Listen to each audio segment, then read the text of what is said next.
پوه شوې غیرتي خلک غلامان هم نه لګېږي پوه شوې په سرکاري ژبه کې چې ګڼېږي هغه خلکو د موږ سره مه ګڼېږي موږ وروڼه یو تاسو په سرکاري ژبه کې چې کم خلک ګڼېږي که نه هغه خلکو موږ له ما راسي ډېر په معذرت باندې په کور کې خپلو بچو او ښځو سره کښېني صفا یې ته کوم چې کم مکبري کوي مکبران او دلالان دا خلک موږ نه منو که دا ما ورور وي او که دوستانو د ملک نصیر صاحب دا ویډیو در سره شریکه کوم چې فاړه چنار کې دغه بیان کړی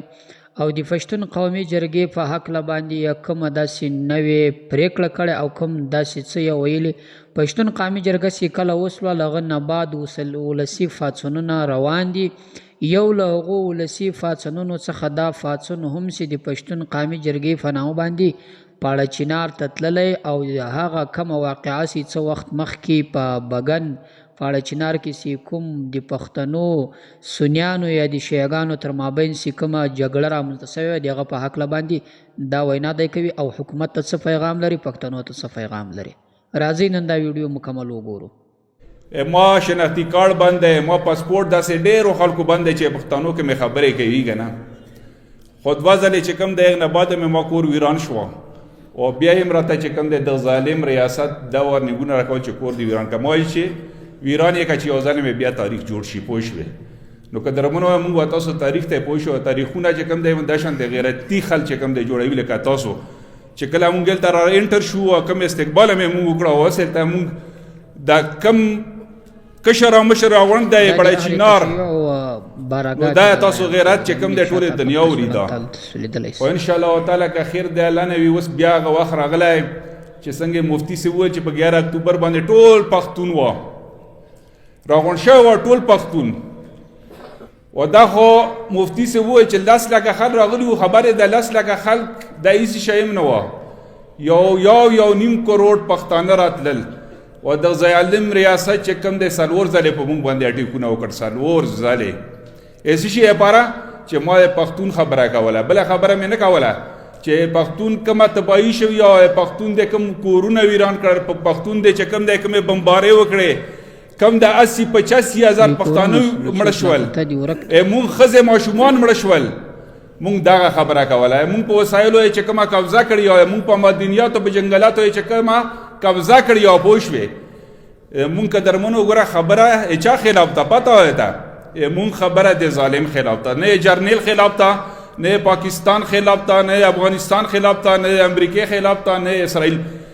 چې څوک ظلم کوي پوه شوې مونږ خبره د ظالم خلاف ته پوه شو ظالم خبره یا پرې کوو چې کومه پرې مونږ ژوندي وو مونږ به تاسو انشاءالله کوو یې که نه دا حالات چې څومره خراب شوي دغه ظالم خراب کړي شپې په یوه جامه کې وي و ورځې ګوره په بله جامه کې وي ته پته و که نه شپې په یوه جامه کې وي او ورځې په بله جامه کې وي پوه شوې منده خراب کړي منده یې ذمهوار دی درېمګړی پوه شوې هېڅ هم نه یې خراب کړي ته ما پښتون رور یې ته ما مسلمان رور یې انشاءالله تعالی که خیر وي ما پلار و نیکه و تاسو پلار و نیکه به دغه امن لپاره راوچه شوي وو مجال دی چې څوک چا یې څه کولی نه شول او پښتونه چې اوس ته بیا راوچه شوی یې که نه دو په خیره پیږي پوه شو اوس یې بیا سازشونه را جوړ کړي ګوره اوس یې موږ له په حال یاره کې چې څومره سازشونه جوړ کړل که نه دا دو جوړ کړل دغه نه پاس ګوره تاسو له پته وي چې په دا علاقه کې یې نیټ هم بند کړی سبایي نه دا 2 ورځې یې نیټ هم بند کړی نو که درمنو چې څنګه ته ګوره ته پښتون ورور یې ما د جرګت د پښتون راغلی او تعالی بل چا نو دا چې کومې 80 ضلعې دي د هغو نمایندګي او د بولان نه واخله چترال پرې چې کوم دی دا ټول پښتانه پکې موجود دي او تعالی ګوره د کویټې والے جوب نه یې هلته خلک راغلي اوس یې په خپله مو وینئ زه خیبر یم هلته زه ګاونډي یم نږدې یم سره په دا غرونو باندې نیمه ګنټه مزل دی ما ته په منځ کې ډېر نه نیمه ګنټې نه ورې نه زه خو د ګاونډي یم زه خو د مسلمان ورور یم زه د قبایل ورور یم زه د پښتون ورور یم زه به د حق خبره هم کوم زه به د امن خبره هم کوم زه به د تیږې خبره هم کوم زه چې راغلی یم ما پښتون ورور راغلی دلته صرف امن له راغلی تا له تیږې له راغلی اوس مې مالته په ساده کې خبره وکړه غیرت هم نه خوښېږي چې مونږ غیرتي خلک لګېږي پوه شوې غیرتي خلک غلامان هم نه لګېږي پوه شوې په سرکاري ژبه کې چې ګڼېږي هغه خلکو د موږ سره مه ګڼېږي موږ وروڼه یو تاسو په سرکاري ژبه کې چې کم خلک ګڼېږي که نه هغه خلکو موږ له ما راسي ډېر په معذرت باندې په کور کې خپلو بچو او ښځو سره کښېني صفا یې ته کوم چې کم مکبري کوي مکبران و دلالان دا خلک موږ نه منو که دا یې ما ورور وي او که دا یې ما پلار وي او که دا یې تاسو پلار ونی کوي او که هر څوک وي چې څوک مکبري کوي و څوک دلالي کوي و څوک ته پښتون نقصان کوي انشاءالله تعالی ورته ودرېږو او دا خبره په جار باندې کوو که خیر دی الله نه وي انشاءالله تعالی تاسو له پته وي تاریخ یو ځل بیا هغه تاریخ راغی چې موږ یو ځای کېږو یو موټی کېږو که خیر وي د امن لپاره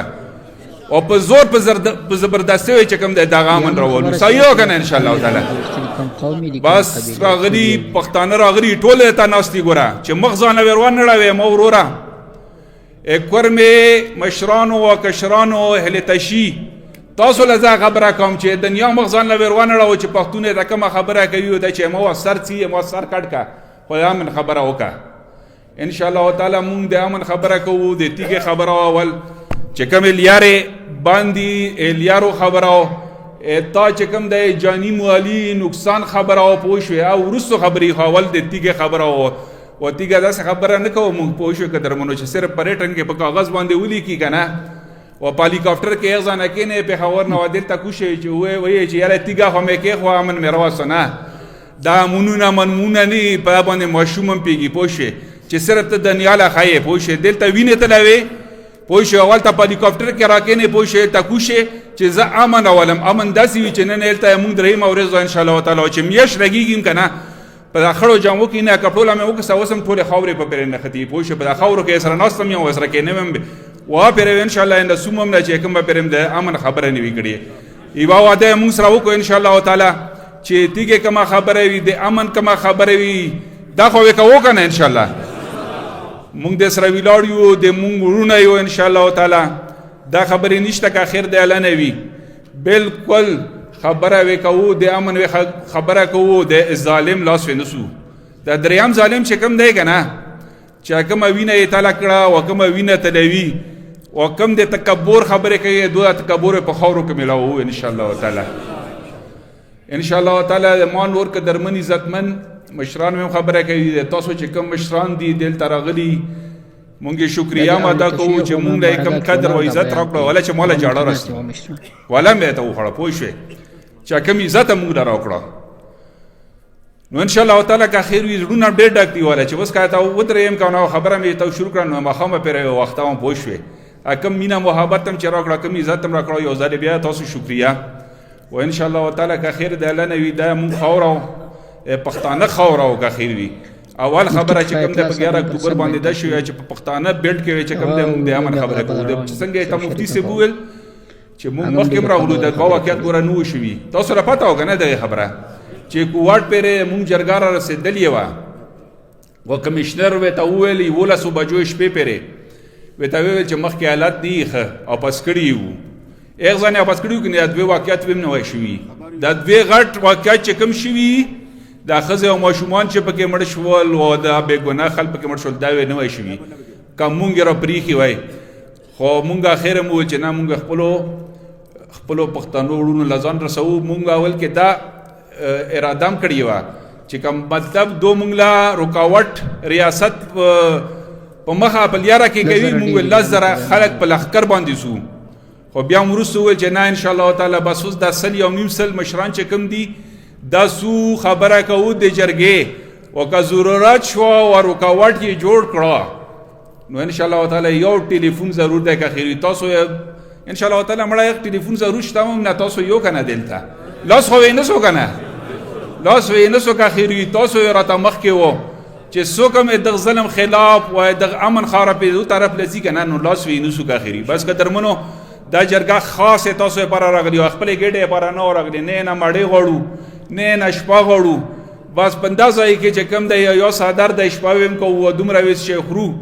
پوه شوې چې وخت هم تېرېږي 3 ورځې مالته هم تېرې کړې نن هم 3مه ورځ ده 3 نور هم تېرېږي میاشت هم تېرېږي خو مونږ انشاءالله تعالی د امن خبره کوو که خیر دی الله نه وي دوستانو دا خبرې تاسو واورېدلې کله چې پښتون قومي جرګې چې کومه فیصله وکړه په 11 د اکتوبر چې کومه جرګه وه تقریبا پر 14 د اکتوبر باندې دا فیصله وکړل سوه له هغه نه بعد مثلا چې 2 میاشتې یا د دې جرګې د پریکړو د عملي کولو لپاره وخت معلوم کړي موده یې معلومه کړه نو له هغه نه تر رسېدو مثلا یو څو ورځې په شمېر ورته پاته تر دې مخکې دا د ولسي پاڅونونه شروع سوي د پښتون قومي جرګې په نامه باندې اولین پښتون قومي جرګه مثلا د مفتي کفایت الله په مشري او ورسره ملک نصیر د دې په مشري باندې و هغه علاقې ته تلې کم سي فاړه چنار ده او دوی وایي چې دغه فاړه چنار کې چې کومه واقعه رامنځته سوې دا دښمن دا غواړي چې د پښتون قومي جرګې د پریکړو مخه ونیسي یوه بله بد امني دلته رامنځته کړي نو نن هغه مثلا 3-4 ورځې کېږي دا جرګه روانې دي د پښتون قومي جرګې ولسي پاڅونونه روان دي مفتي کفایت الله او ورسره ملک نصیر او دغسې د ملګري اولین تللي دي د فاړه چنار کې چې کم د شیعګانو د اهل تشیع کم امام بارګاه دغه ته ورغلي له هغه سره د هغه مثلا چې ظلم سره سوی او هغه د دوی خلک مړه سوي پر هغه باندې خواخوږي او د هغو لپاره تسلیت او د هغو لپاره مثلا پر هغه ځای باندې ویناوې کړي او خپله وینا کې دا ورته ویلي چې ګورئ زموږ او ستاسو تر مابین جګړه نشته زموږ او ستاسو تر مابین اختلافات نشته ستاسو خپل مذهب مو خپل مذهب ستاسو له خپل کار سره کار مو له خپل کار سره کار مو پر خپل سنت باندې پرېږدئ تاسو پر خپل اهل تشیع باندې خو دا کومه جګړه چې په مابینځ کې راځي دا کې نه مثلا دا دی نه د اهل تشیع په دې کې لاس ده نه د سنیان بلکې یو دریم کس ته چې هغه غواړي موږ او تاسو په شر او فساد باندې سره اخته کړي هغه غواړي چې موږ او تاسو تر مابین جګړه نفرتونه زیات کړي هغه غواړي چې موږ او تاسو چې اوس د بد امني خلاف راوتلي د هغه د مخنیوي لپاره د هغه د ختمولو لپاره دوی کوشش کوي چې موږ او تاسو په خپل مابینځ کې سره اخته کړي او موږ به هغه څه هیر کړو کم چې موږ هغه څه په مخه باندې اخیستي چې پښتون قومي جرګې د پریکړو عملي کېدلو لاره وه نو هغه به دغه خلک له موږ څخه هیره کړي نو دوی ته دا ویلي چې هېڅ کله سنیان پر تاسو باندې مثلا وار نه کوي نه هغه تاسو ته خطر ده او دغه رقم په دغه جرګه په دغه ځای کې امام بارګاه کې د اهل تشیع یو عالم هم دا خبرې کړي دي چې زموږ او ستاسو تر مابینځ کومه مسله ده که هر څوک زموږ او ستاسو تر مابینځ راځي هغه زموږ او ستاسو دښمن ده موږ او تاسو دا مسله باید په خپله سره حل کړو موږ او تاسو دغه مسله باید په خپله سره ختم کړو نه حکومت ته ضرورت پیدا کړو او نه د حکومت زموږ او ستاسو تر مابینځ واټان پېښوي نه یې تر دې لاس وایي مابینځ کې نو دوستانو دغه د ملک نصیر بیان مې در سره شریک کړئ دا د دې قومي جرګې د پښتون قومي جرګې په هکله باندې داسې نور پاڅونونه هم د دوی روان دي پر روان وخت کې د مفتي کفایت الله صاحب ویډیو هم در سره شریکه کوم هغه هم ډېرې خوندورې له حکمت څخه ډکې خبرې کړي دي هغه به انشاءالله یو څه وخت بعد تاسو پر دې سکرین باندې ووینئ